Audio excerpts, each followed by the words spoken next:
Assalamualaikum warahmatullahi wabarakatuh. Di sini saya akan menjelaskan tentang bahasa Indonesia. Sebelumnya, saya memilih bab 1 yang menjelaskan tentang pengertian bahasa Indonesia,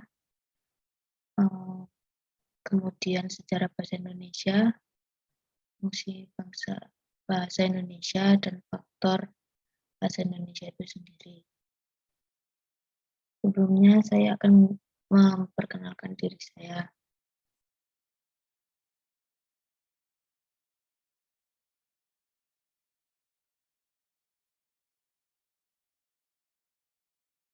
Nama saya Nadifa Rizkina Anwar Saleh.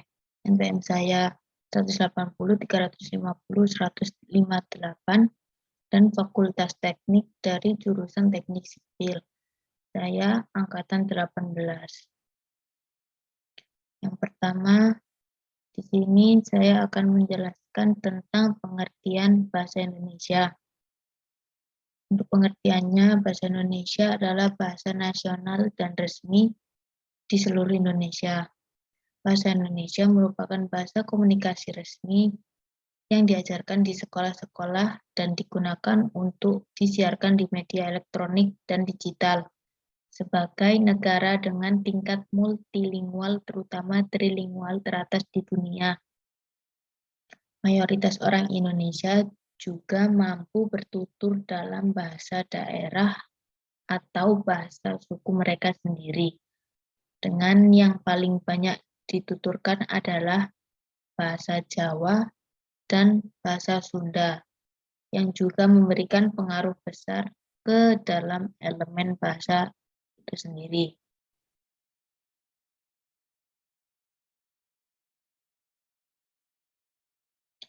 Kemudian, sejarah bahasa Indonesia. Sejarah bahasa Indonesia itu sendiri yang pertama, bahasa Indonesia bersumber pada Sumpah Pemuda tahun 1928 dan Undang-Undang Dasar 1945.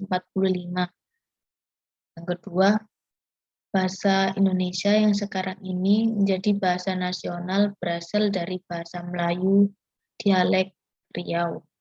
Yang ketiga, bahasa Melayu digunakan sebagai lingual fransa di seluruh Nusantara. Kemudian, milik suku yang tempat tinggalnya sangat strategis di daerah lalu lintas, pelayaran, dan perdagangan antara timur dan barat. Yang terakhir, beberapa kali di daerah asal bahasa Melayu itu mempunyai kerajaan besar yang menguasai lautan dan perdagangan.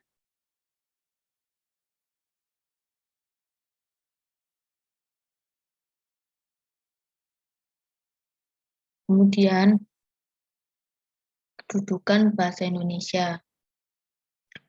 Bahasa Indonesia berkedudukan sebagai bahasa nasional dan bahasa resmi negara. Dalam kedudukannya sebagai bahasa nasional, bahasa Indonesia berfungsi sebagai sarana pemersatu berbagai suku, bangsa, dan sebagai sarana komunikasi antar daerah dan antar budaya daerah. Sementara itu, dalam kedudukannya sebagai bahasa resmi negara, bahasa Indonesia berfungsi sebagai bahasa resmi kenegaraan, bahasa pengantar pendidikan, bahasa komunikasi tingkat nasional, bahasa media massa, serta pengembangan dan pemanfaatan ilmu pengetahuan dan teknologi. Dengan kedudukan seperti itu, bahasa Indonesia memiliki peran yang sangat penting dan strategis dalam memfasilitasi proses kemajuan bangsa Indonesia itu sendiri.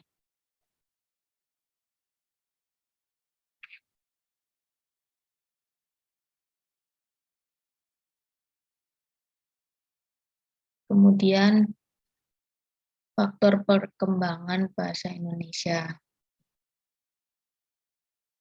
Faktornya itu yang pertama, larangan Jepang untuk menggunakan bahasa Belanda di tahun 1942. Terus bisa dilihat juga di buku sastrawan dan budayawan, penulisnya Khairul Anwar. Kemudian setelah merdeka ada dorongan untuk mandiri dalam berbagai aspek atau mengganti ejaan Van Ophuijsen menjadi ejaan Suwandi atau ejaan Republik di tahun 1947, 2 tahun setelah kemerdekaan Indonesia itu sendiri. Yang terakhir adalah ejaan yang disempurnakan di tahun 1972.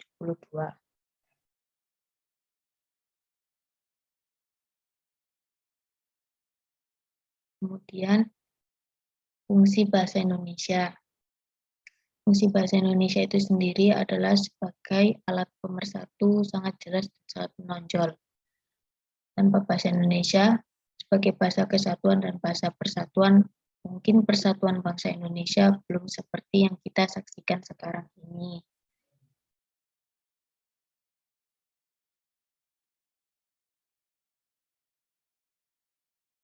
Kemudian,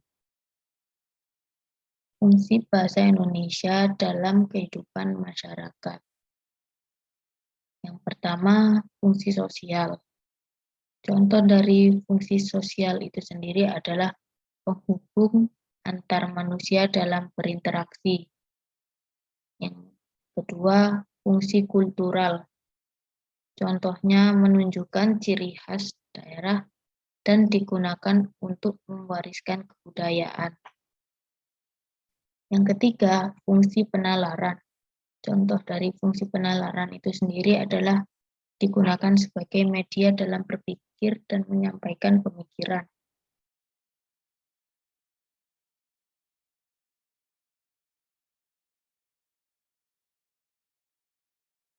Kemudian menjelaskan tentang fungsi bahasa Indonesia dan kedudukannya sebagai bahasa nasional.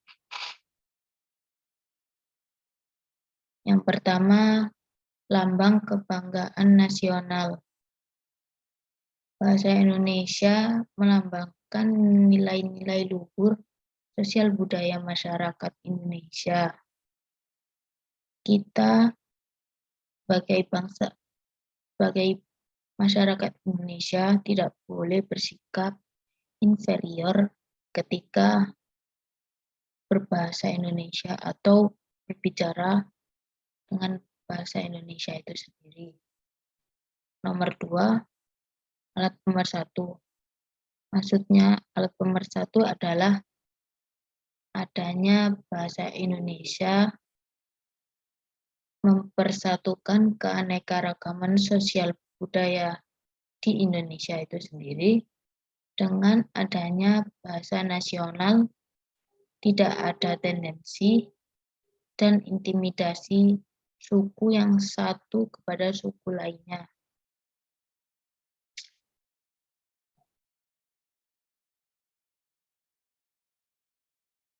Kemudian lambang identitas nasional. Maksudnya lambang identitas nasional itu sendiri, bahasa Indonesia merupakan bagian dari identitas kita. Maka sebagai bangsa Indonesia, kita harus menjaga kualitas berbahasa kita karena bahasa adalah cerminan dari bangsa itu sendiri. Kemudian yang terakhir adalah alat penghubung budaya daerah. Maksudnya dari alat penghubung budaya daerah itu sendiri adalah masyarakat yang berbeda asal daerahnya atau sukunya dapat berkomunikasi dengan lancar menggunakan bahasa Indonesia sebagai bahasa nasional atau lingua franca.